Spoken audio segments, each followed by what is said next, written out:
never made it, but I know what it takes. I'm motivated by a mix of emotion. Got my statement, and I'm reading it slow so I can understand it fully. Appreciate my standing, go out of this world and right on time.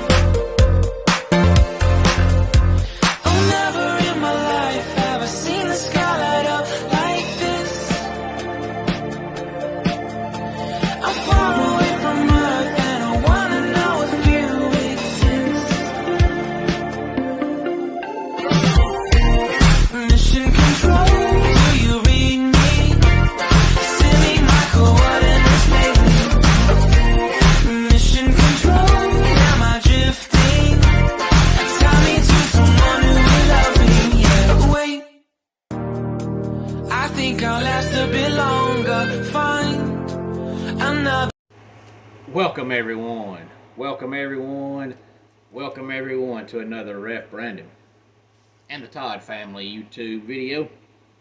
Wherever you are, whatever you may be doing, thank you so much for making Ref Brandon and the Todd family part of your day. We always greatly appreciate it.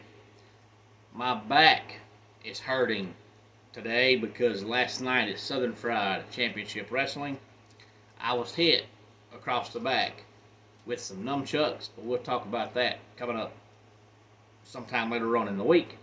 But today, since it is a Sunday, I'm going to do what I always do on Sundays during college football season. That is recap the games from yesterday that either were closer than what we thought, were not as close as we thought, or just had very good endings.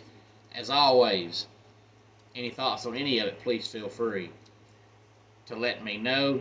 Missouri defeated Kansas State 30-27 on a Harrison Mevis 61-yard field goal as time expired. Now, these two teams had played each other 98 times in the past, so yesterday made number 99. They used to be rivals back in the Big 12 days, the Big 8 days, and even the Big 6 days. Long time ago. But Harrison Mevis, his numbers, kicking-wise, from inside the 30 are just mediocre at best. But for some reason, the longer he kicks it, the better he is. So they gave it a shot, and he made it from 61 yards. Louisville defeated Indiana 21-14. And I know I said before the season started that I thought Louisville had a really good chance to have a really good season because they don't play Clemson or Florida State this year, and they're off to a 3-0 start. And in a mild upset, only because one team plays in a Power 5 conference, Ohio defeats Iowa State 10-7. Now, Iowa State's offense looks absolutely pathetic. Ohio was shutting them out in this game until the fourth quarter. If Ohio had any kind of offense at all, this game would have been a complete blowout. But if you recall, Iowa State's Matt Campbell used to be a highly sought-after coach. But then a few years back, Iowa State was supposed to be really good. And I believe they finished 7-5 that year. And their quarterback got drafted very high. Their best receiver got drafted very high. Their second best receiver got drafted very high. And their running back got drafted very high in the NFL draft. And ever since then, I think people realize, okay, Matt Campbell, he might be a program builder, but that's about all he is if he has all these weapons on offense and all they can do is finish stuck in mediocrity. And ever since then, they've gotten worse. LSU defeated Mississippi State by the score of 41-14. in a game that wasn't supposed to be close, but it was, and the kicking game was the difference in this game. Florida State defeated Boston College by the score of 31-29 in a game that shouldn't have been this close, but was. Wake Forest defeated Old Dominion 27-24, and Wake Forest was getting shut out at halftime in this game, so their offense was good enough to come back and win the game, but they looked pretty bad in the first half. And speaking of looking bad in the first half, Texas defeats Wyoming 31-10, and most of that came in the fourth quarter. Penn State beats Illinois 30-13. They won by 17. The game was never in doubt, was never in question, but most folks thought Penn State would win by more than that. Alabama, in just a awful game. They set football back 30 years. If you watched this game yesterday, you thought you were watching football from the 70s. Bama beats South Florida 17-3. Bama quarterback Milroe never sees the field. Now, he played against Texas last week. He had some bad throws, but he also made some good throws. But just like all the Clemson fans the last 2 years blaming all their problems on DJ, Alabama did not lose to Texas because of Milroe, but Bama panicked. They benched him. He never saw the field. They started Notre Dame transfer Buckner, but they also played the guy that was third string, Simpson. Buckner went 5 of 14. I think Simpson went 5 of 9.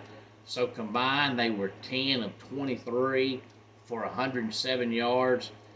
Their passing game just looks pathetic. And I know they want to be old school Bama and run the ball, but you can only do that if you can throw the ball at least somewhat effectively. Otherwise, the opposing team puts 8 or 9 guys in the box every single play on defense and shuts down your run game and makes you throw. And right now, Bama just can't do that. And speaking of looking bad on offense, Tennessee loses to Florida 29-16. It was 29-10 in the fourth quarter. Tennessee scored late to make it 29-16, but they lost Hendon Hooker. But all we heard was that with Josh Heupel's system, the offense might take a step back, but it wouldn't be a huge step back. It's been a huge step back. They looked awful on offense against Austin Peay last week, and all we heard was all these excuses as to why. But after last night's game, I believe that's their offense. Is it because their old OC Golish is no longer there and the new OC is just not any good? Is it because they don't have any confidence at all in Joe Milton? Is it because the receivers can't get open downfield? I don't know. All I know is most of their passing game right now is about 3 yards from the line of scrimmage, and you just can't do that every play. You have to throw the ball downfield on occasion. And when Milton throws the ball downfield, to me, that's when he looks the best throwing the ball. But they just don't do it, and there has to be a reason. I know when Josh Heupel called plays for Oklahoma years ago, Oklahoma wanted him gone, and they said he's a terrible play caller.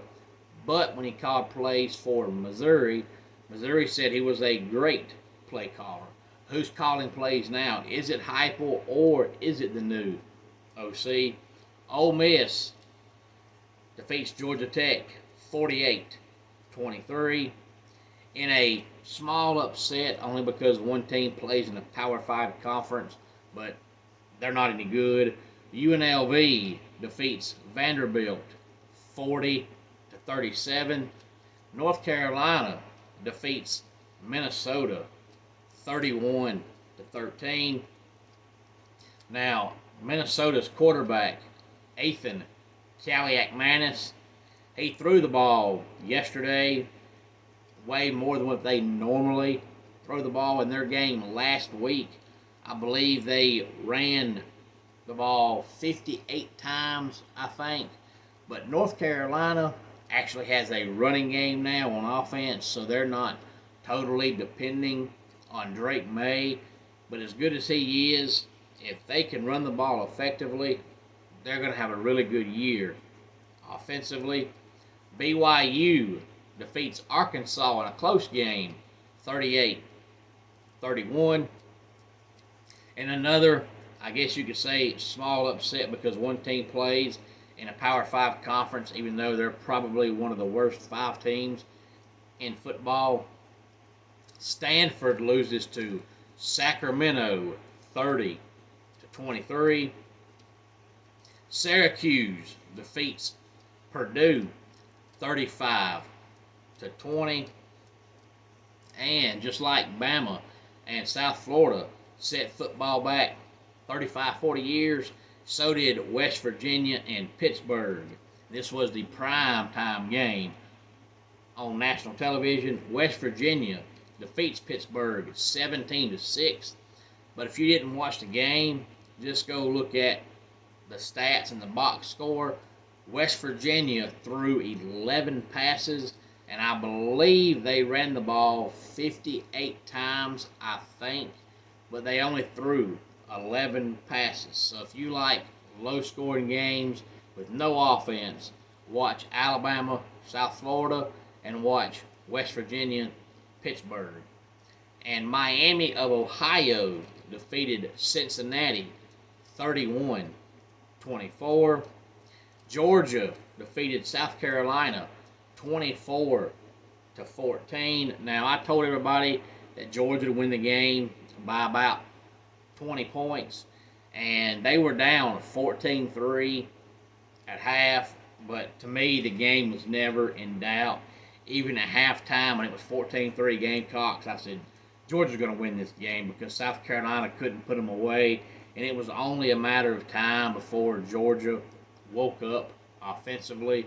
But I will say, the one thing that surprises me about Georgia is seeing their kicking game struggle like it has so far, because it seems like field goal kicking all the way back to the Billy Bennett days, Georgia's always had an automatic kicker. You knew if you didn't score a touchdown, unless the kick got blocked, it was going through the uprights. But right now, their field goal kicking is shaky.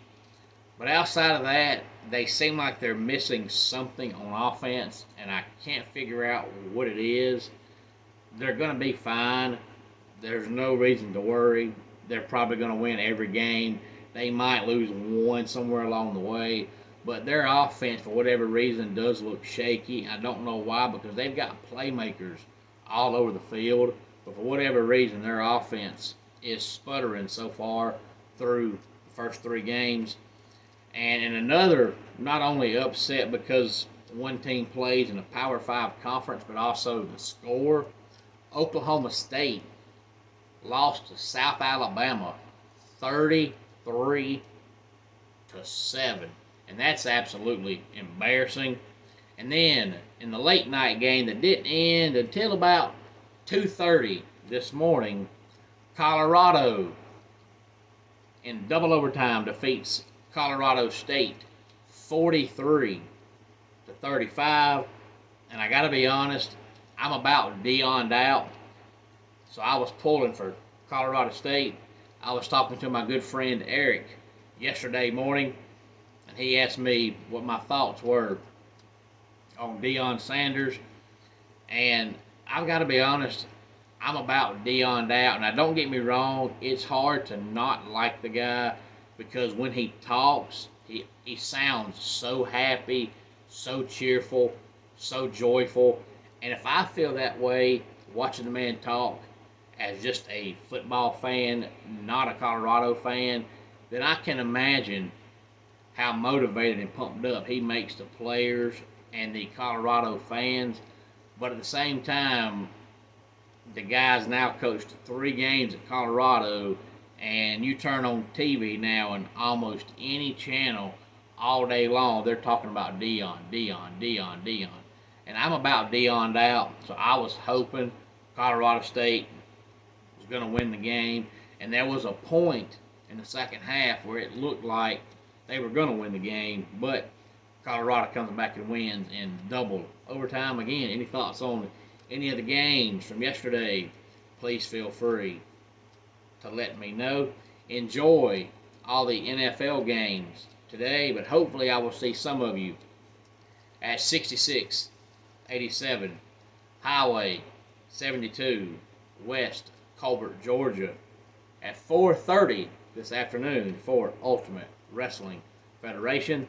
Homes for Our Troops is a publicly funded 501c nonprofit organization that builds and donates specially adapted custom homes nationwide for severely injured post 9/11 veterans. Since the 2004 inception, nearly 90 cents of every dollar spent has gone directly to our program services for veterans. Visit at hfotusa.org. Let's go ahead and get our dad joke of the day in here. What is an astronaut's favorite part of the computer? The space bar. And that does it for today's Ref Brandon and the Todd Family YouTube video.